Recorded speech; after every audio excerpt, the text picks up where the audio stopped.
10,000 টাকা? আজকালকার বাজারে 10,000 টাকা মানে বুঝো? আর তুমি যে মানুষ যে টাকা ইনকাম করো, রোজগার করো, 10,000 টাকা শোধ করতে তোমার কয় বছর লাগবে হিসাব আছে তোমার? আমি যে কামটা করবার যাইতেছি এই কামটা আমার খুব ইচ্ছা করে যাইতেছি না। বাবা, এত সুন্দর শাড়ি কোথায় পেয়েছো? এটা তো অনেক দামি বাবা। হবা মেলা দাম। তোর পছন্দ হয়েছে তো? উনি একটা চোর। উনি চুরি করে আমার বাড়ি থেকে শাড়ি এনে তার মেয়েকে পরিয়েছে।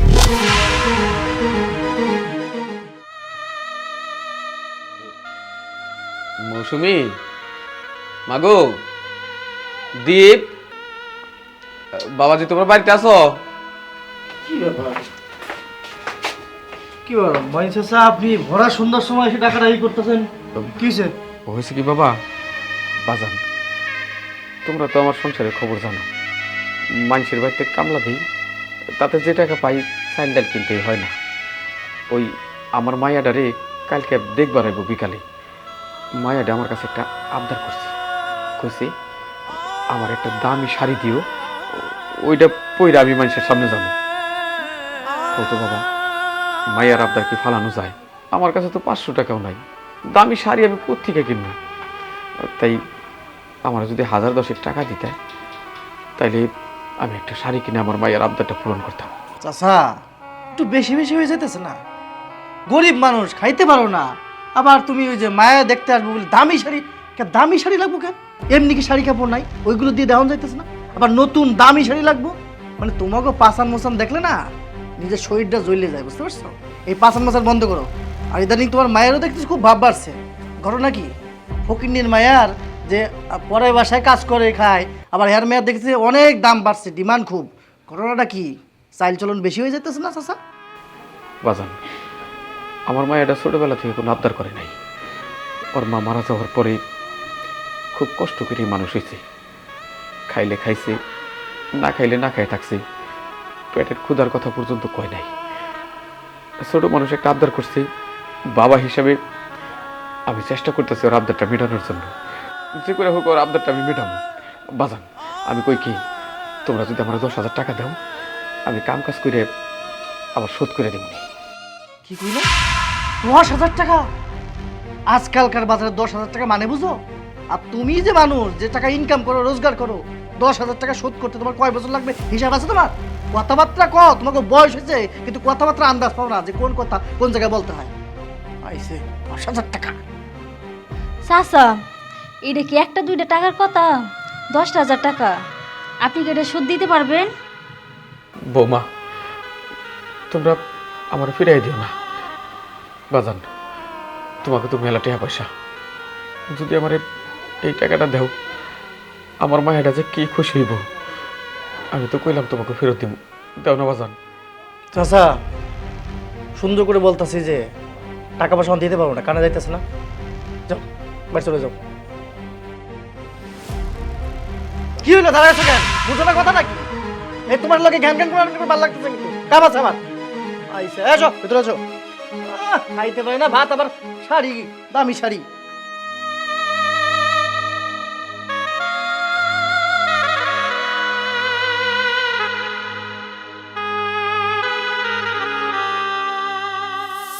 আরে না রে ভাই, ব্যবসা বাণিজ্যের অবস্থা খুব খারাপ, টাকা পয়সা নাই। বাবু ভাই, আচ্ছা একটু পরে কথা কই। হ্যাঁ ভাই, বাবু ভাই, হয়েছে কি, আমার মায়ের কালকে বিকালে দেখতে হইব। মায়ের শখ, তারা যেন একটা দামি শাড়ি পরায় দেখাই। মায়া তো কোনোদিন কিছু চায় নাই, তাই আমি চাই মায়ের এই শখটা আমি পূরণ করবো। মায়ের একটা 10,000 টাকা দামের শাড়ি কিনে দিব, তাহলে আমার মায়েরটা খুব খুশি হইব। দাও না ভাই, 10,000 টাকা। মেয়ে তোমার কথা হলো তুমি আসমানতে বললাম, মেয়ে দেখতে আসতে 10,000 টাকা খরচ করে শাড়ি কিনতে হবে কেন? এটা কোনো কথা না। আর আমি টাকাটুকু দিতে পারবো না। ভাই, তোমাকে তো টাকা পয়সার অভাব নাই, আমি এই টাকাটা কিন্তু কাম কাজ করে ঠিকই শুদ্ধ দিব। একবারে তো আর চাইতেছি না, ধারই তো দিবা। ধর মেয়ে, আমি 50-100 টাকা দিতে পারি, 10,000 টাকা কি বাড়ি গেছে কথা নেই, এটা আমি জীবনও দেবো না। তুমি দাও দি মেয়ে। দিবা না?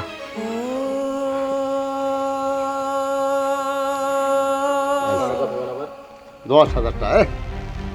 হ্যালো আর এক লোক 10,000 টাকা ধার চাইতেছে, দুইটার মানুষ না 10,000 টাকা দেওয়া তাহলে এটা ফাজলি মেয়েরা।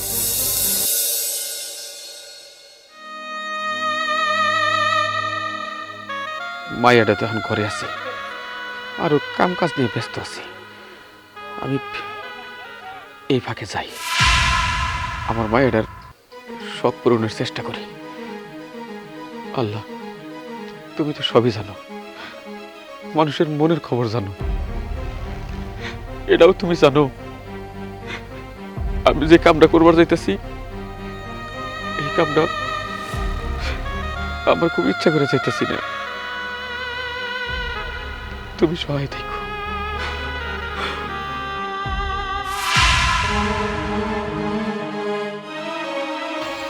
এত সুন্দর একটা শাড়ি দুয়ারের উপরে, দেখা তো দামি শাড়ি মনে হইতেছে। এই শাড়িটা যদি দামি হয়, তাইলে আমার মায়ের কাছে এটা নিয়ে যাব। আমার মাইয়া এই শাড়ি থেকে অনেক খুশি হইব।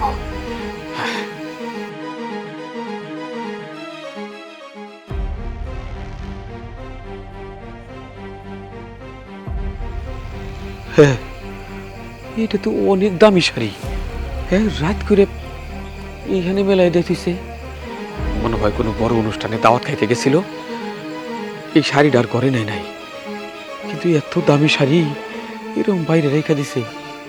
এক কাম করি, এই শাড়িটা নিয়ে যাই, সুন্দর করে ভাঁজ করে আমার মায়ের হাতে দিলে ওই মাইয়া মনে করব আমি বাজার থেকে কিনে আনছি। আমার তো মনে হয় এইটা 10-12 হাজার টাকারও বেশি হইব।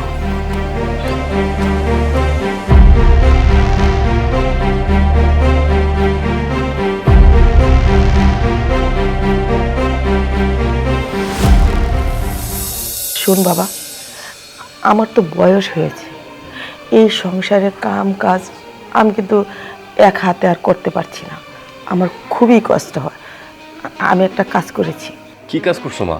তোকে না জানিয়ে আমি ঘটক সাহেবের সাথে কথা বলে পাত্রী দেখার ব্যবস্থা করেছিলাম। ঘটক সাহেব পাত্রী দেখেও আসছি। মেয়ে খুবই সুন্দরী, ভদ্র, শিক্ষিত, কিন্তু বাপও ভদ্র, কিন্তু বাবা ওরা না অনেক গরিব। মা, তুমি যে কাজটা করছো খারাপ কিছু করো নাই।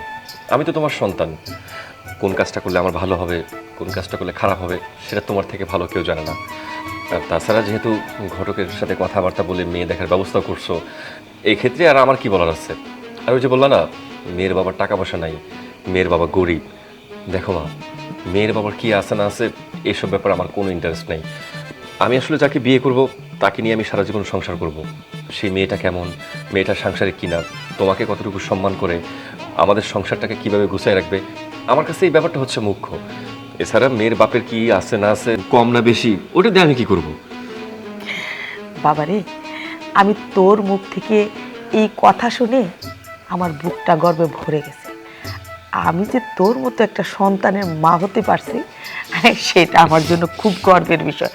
কারণ আমারও কিন্তু মানুষের সম্পদের প্রতি কোনো লোভ নেই, ঠিক আচ্ছা মা। তেমনি। আচ্ছা বাদ দাও, এখন বলো এই তাহলে আমরা কবে দেখতে যাব? ঘটক সাহেব তো কালকে যেতে বলেছিল, কিন্তু কাল যদি যাই ঘটক সাহেব থাকতে পারবে না, আমাদের দুজনকেই যেতে হবে।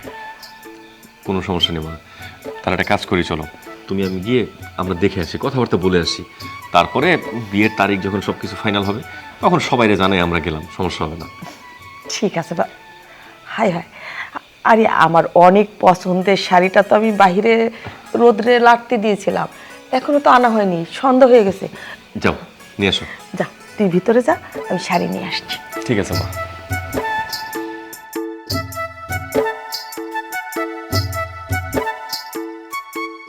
কিরে মা, তোর এদিকে আইতে কইলাম না? বন্যা, এই যে বাবা আসতেছি। হ্যাঁ বাবা বলো। মাগো দেখ, এই শাড়িটা তোর পছন্দ হয় কিনা? বাবা এত সুন্দর শাড়ি কোথায় পেয়েছো? এটা তো অনেক দামি বাবা। হবা মেলা দাম, তোর পছন্দ হয়েছে তো? অনেক পছন্দ হয়েছে বাবা, অনেক পছন্দ হয়েছে। কিন্তু তুই রাইট করে নতুন জামা পরে রয়েছিস কেন? বাবা তুমি কি ভুলে গেছো গত ঈদে এই জামাটা আমাকে কিনে দিছো? ও বয়স হয়েছে তো মা, কিছু মনে থাকে না।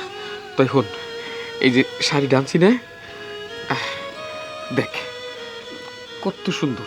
কালকে যখন হচ্ছে আত্মীয়রা তোরা দেখবার আবো, সুন্দর করে এই শাড়িটা পরবি।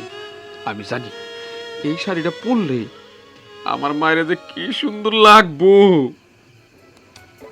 অনেক সুন্দর হয়েছে দেখো বাবা, আমার কাছে খুবই ভালো লাগতেছে। দেখো আমাকে কেমন লাগছে বাবা, একটু ঘুমটা ধুতে দেখি কেমন লাগে। দেখো বাবা। ও মা, এই সাক্ষাৎ আমার মায়ের মতো লাগতেছে।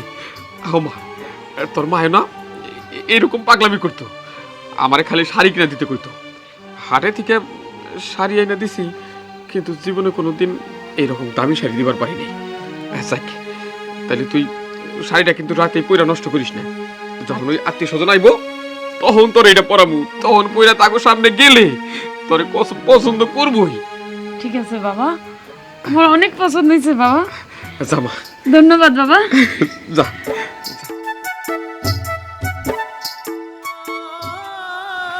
মায়েরা খুব পছন্দ করছে, খুব খুশি হয়েছে। একজন বাবার কাছে এর সাথে আনন্দের আর কি হবার পারে। পাগল মাইয়া।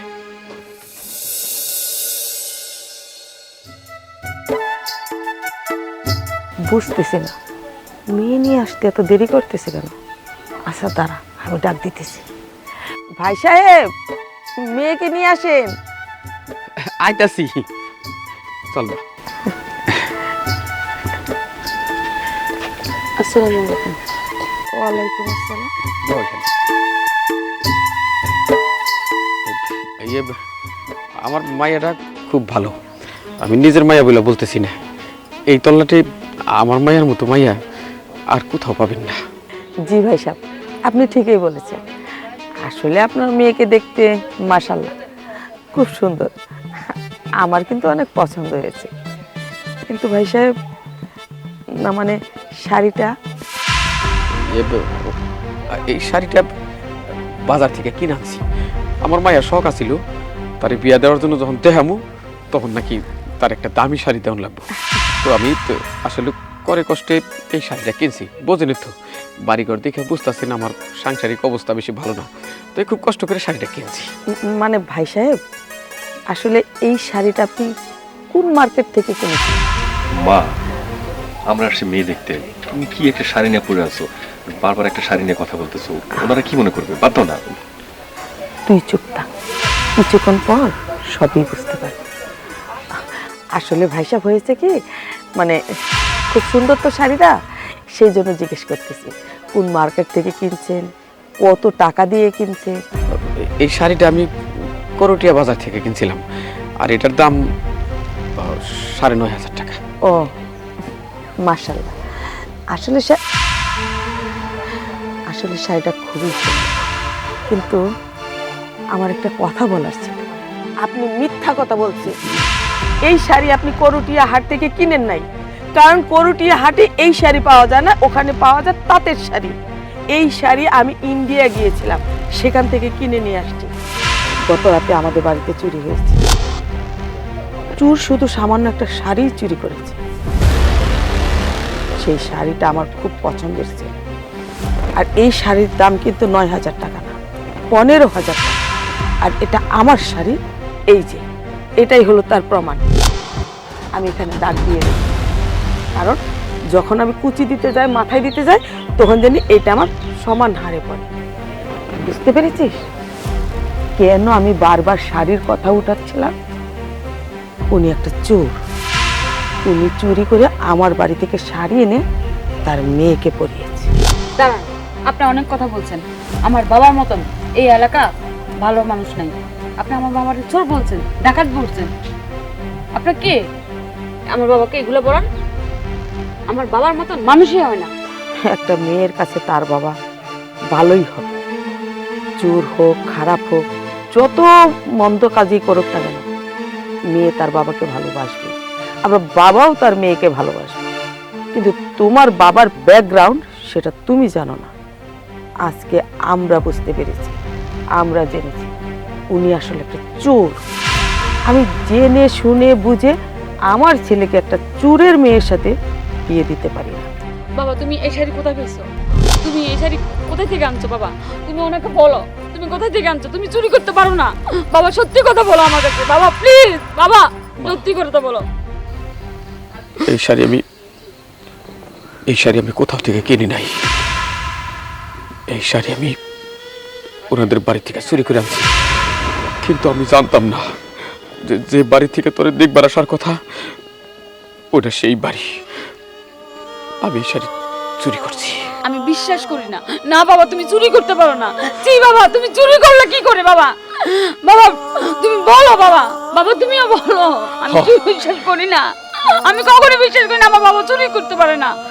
মা, আমার বাবা চুরি করতে পারে না। আমার কথা শোন। এটা বিশ্বাস করার কথা না। তার কারণে এই জীবনে অনেক কষ্ট পাইছি, অনেক কষ্ট করে তোরেও মানুষ করছি।